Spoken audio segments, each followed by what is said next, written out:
night out here in Detroit. I am off of work and I am about to walk to the Riverwalk, sit by the water, get my life together, collect my thoughts, and enjoy this beautiful, beautiful, beautiful, beautiful day. Because summer days are short, so every day that is nice out, you should get out and do something. So that is what I am intending to do. So, yeah.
Okay, y'all. So, um, I don't have much space on my phone to record, but I'm gonna record as much as I can here, and then I'm gonna switch over to my tablet. But I want to talk about this Young Thug and Gunna situation, the YSL business gang, whatever you want to call it, and just how I'm kind of tired of these rappers constantly doing the same shit over and over again, and not growing mentally when they have money. And it's just, I can't even keep saying it's a sad situation that these young men constantly keep getting themselves into trouble. You are a public figure, you are a celebrity. You should want to make better choices and better moves because they are watching you, whether you realize it or not. They are watching you. And this just goes to show that you got to be careful about who you let in your circle. You have to be mindful about a lot of shit when you have that type of status on your shoulder, because everybody is not going to be for you, especially if they know that you are an easy target and you really just out here being ignorant in how you moving. And I can't even say that I feel sorry for them because you knew what you was doing.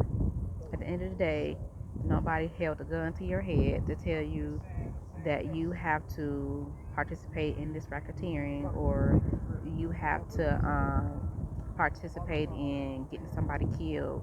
You made those conscious decisions for yourself, whether it was for um,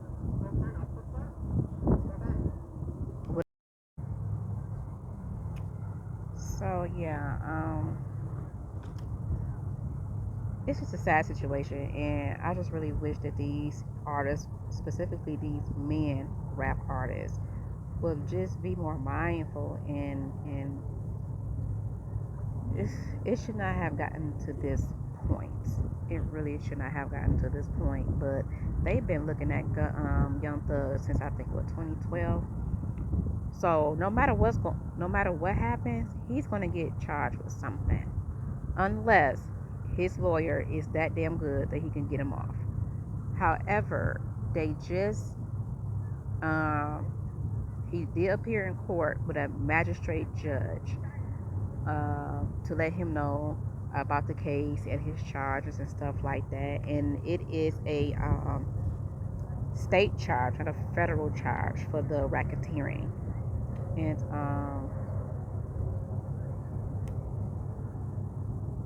his attorney asked, could the judge, grant him bond or whatever. And the judge was like, because I'm a magistrate, I cannot grant a bond because it's not really her case, and that the people over her are the only ones that can grant that. So he would have to submit his motion or whatever for bond with them. So he's going to eventually have to go to court for that, I'm pretty sure. So he's gonna be in jail until they grant that bond. And when he was just sitting there listening to the judge talk about the cases, reading him the charges and stuff, he just felt so unbothered. But at the same time, he looked like he was nervous. And it's like, ain't no point in you looking nervous now, because you knew what you did, you knew what you were doing, and it's now coming back to bite you in the ass. Now let's talk about everybody saying that it is a snitch in the camp, okay? My take on that is, it's a possibility that it's a snitch in the camp, and a good 4 of them is going to snitch. At least a good 4 of them is going to snitch. So whoever gets the least amount of time, that's who your snitch is. Unless they can actually prove that that person did not have anything to do with what was going on. And nobody's going to care about if that person did wrong or not, or had anything to do with it, because if you got the less time, people are going to automatically think, oh, he snitched. Now, I will say this too. It's a possibility that nobody snitched that in the camp. And maybe there was some informants hanging around them, like females. You know how these rappers be? Oh, they gotta have these females. They gotta have the girls shaking their ass, coming back to the room with them, going to the club with them, doing all this, doing all that.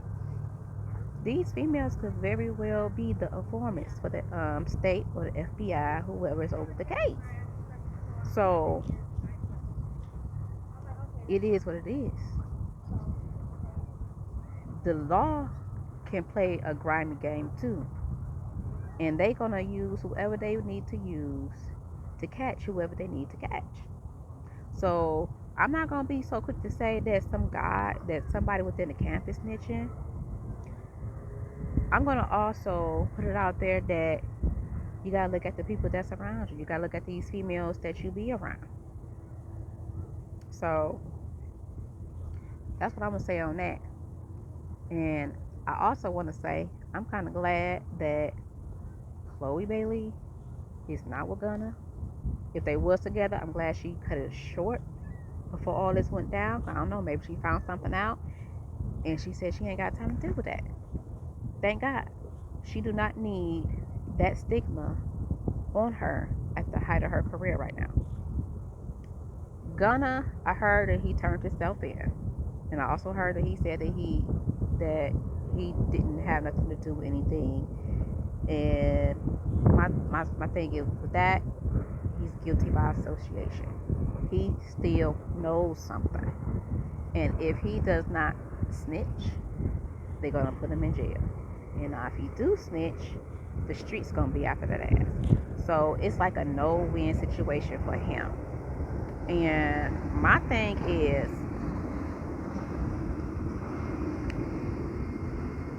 Young Thug was accused of murdering somebody or hiring somebody to murder somebody, or whatever the case may be, and Young Gunna is still around this man. Young Thug is accused of putting a hit out on wife in prison while he's in prison. And I think because they said that he snitched or he did something, and FYN is really fearing for his life right now. He's really fearing for his life. And The best way to get somebody is in prison. The best way to get somebody is in prison because there's nowhere for them to run. There's nowhere for them to hide. You even have security guards who are on people's payrolls outside of the government payroll. You know what I'm saying? So that's a bad situation to be in.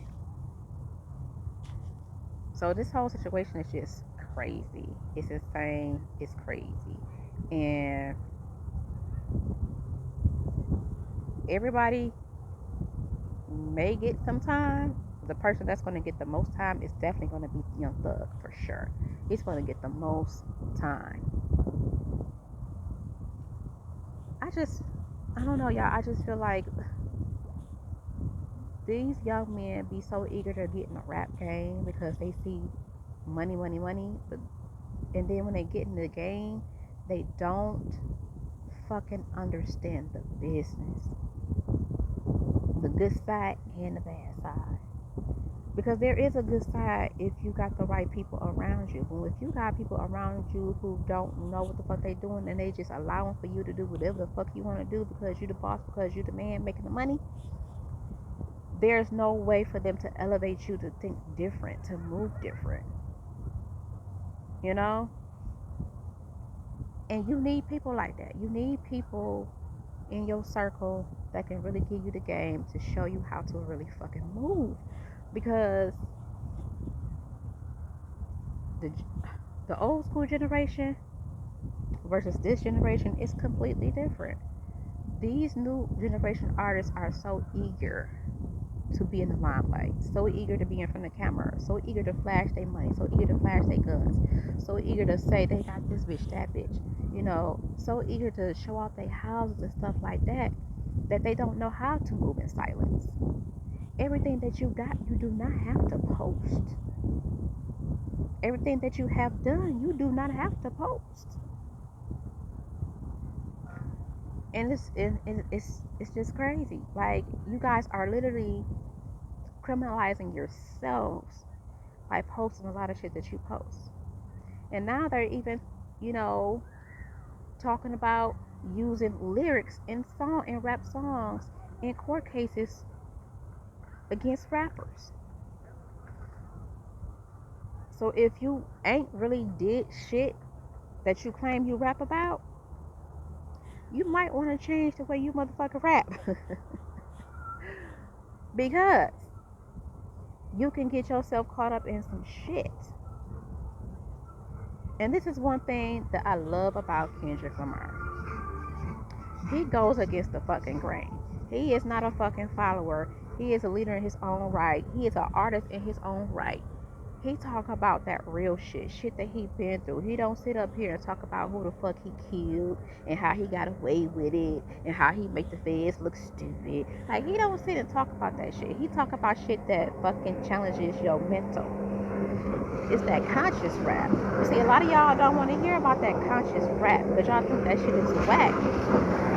And that's what a lot of y'all motherfuckers need. Y'all need that conscious rap because it helps you to see shit in a different perspective. And he is the one to give it to you. That's why I cannot wait for this album of his to drop on Friday, because it is going to be a masterpiece. A masterpiece. And a lot of y'all young artists, these young rappers, need to follow in his footsteps and change the way they do things. You know, they putting out these mediocre ass albums talking about nothing, absolutely nothing. And y'all, and majority of y'all just listen and y'all eat that shit up like they doing something really really big. And then what also kills me is when one of our own get caught up in some shit. The first thing that we say as black people is, well, the white people been doing it for years. Well, the white people been doing it for years. That may be so, but here's the thing.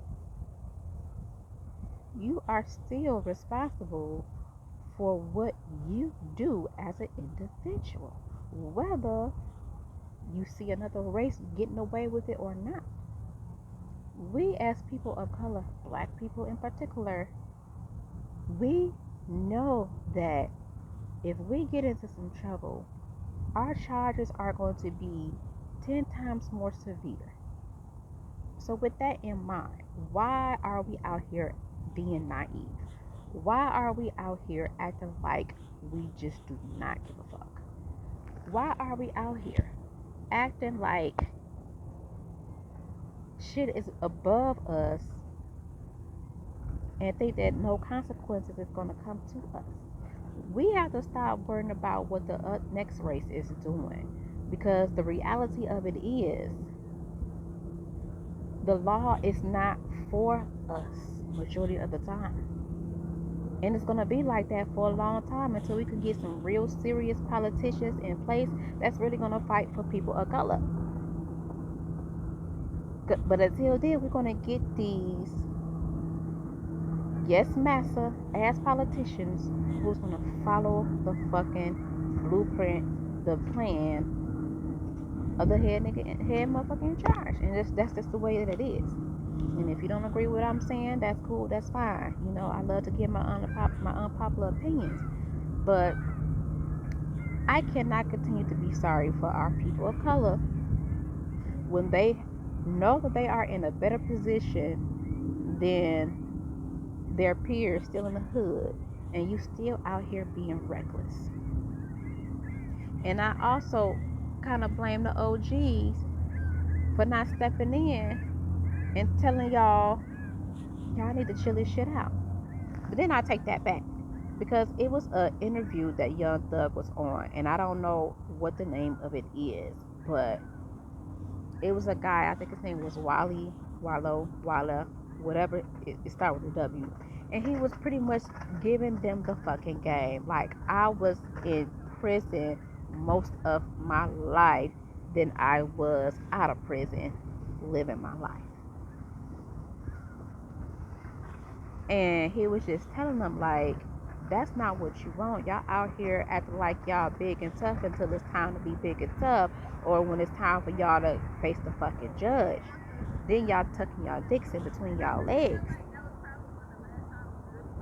If this is not your lifestyle, you need to fall the fuck back, because this lifestyle is not cut for the mediocre or the pretenders. And Young Thug, he was listening, but I don't think he was paying attention.